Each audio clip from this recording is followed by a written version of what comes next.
Hi guys, it's Friday, and today we're going to look at something a little different. We're going to look at concert videos.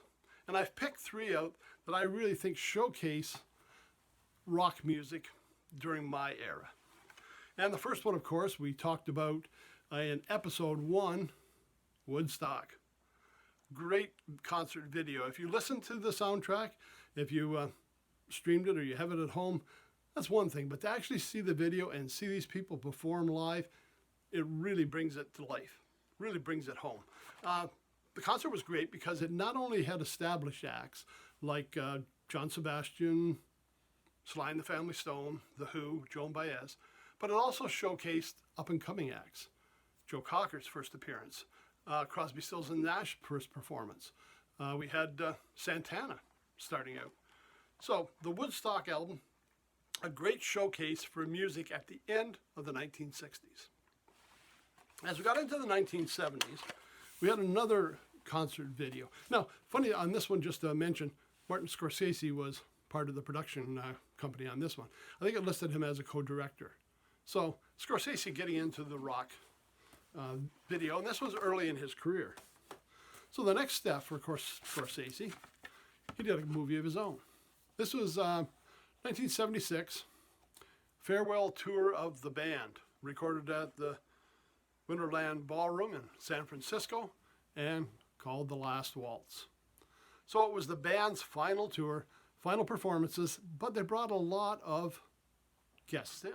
And again, this was a showcase for musicians that were really popular at this time, a chance to hear some greats that you wouldn't get to see live. Just to give you an idea who was there, we're looking at Neil Young, Eric Clapton, Bob Dylan, Joni Mitchell, Van Morrison, Neil Diamond, Emmylou Harris, Muddy Waters, Ringo Starr, Ron Wood, Dr. John, Paul Butterfield, Ronnie Hawkins, and the band had been their backup band for Ronnie Hawkins for years, especially when Ronnie Hawkins played in the Toronto area.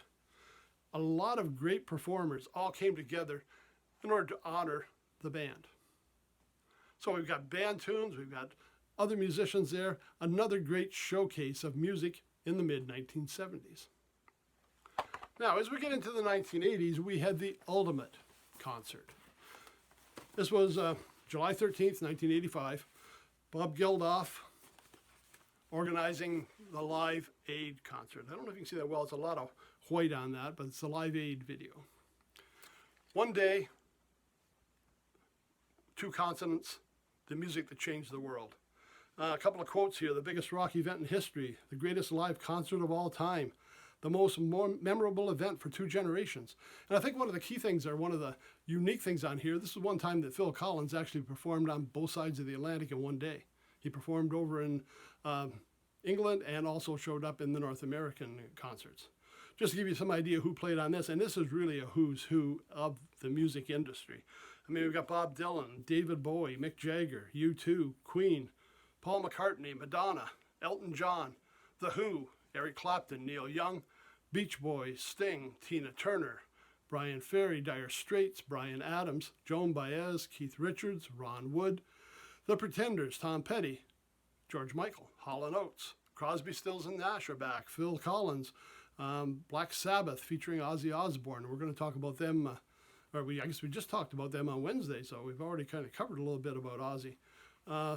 Status Quo, Elvis Costello, The Cars, B.B. King, Duran Duran, Alison Moyet, Paul Young, Boomtown Rats, so that's Bob Geldof's band. Their big hit is I Don't Like Mondays.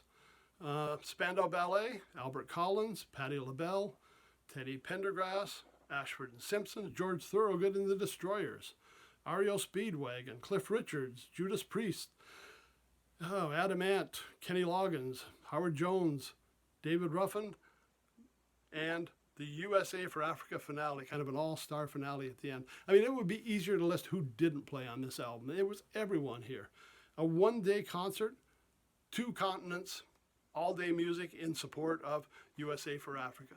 If you get a chance to pick this up, and I don't know if this one is still around, really a great showcase of excellent talent, a great day of music, and a great cause. So 3 albums that really showcase the musicians and bands I grew up with. We've got Woodstock, the band's Last Waltz, and USA for Africa's Live Aid. a few things to check out for your weekend. Anyways, thanks for stopping by this week. Everybody enjoy your weekend, and we'll see you again on Monday.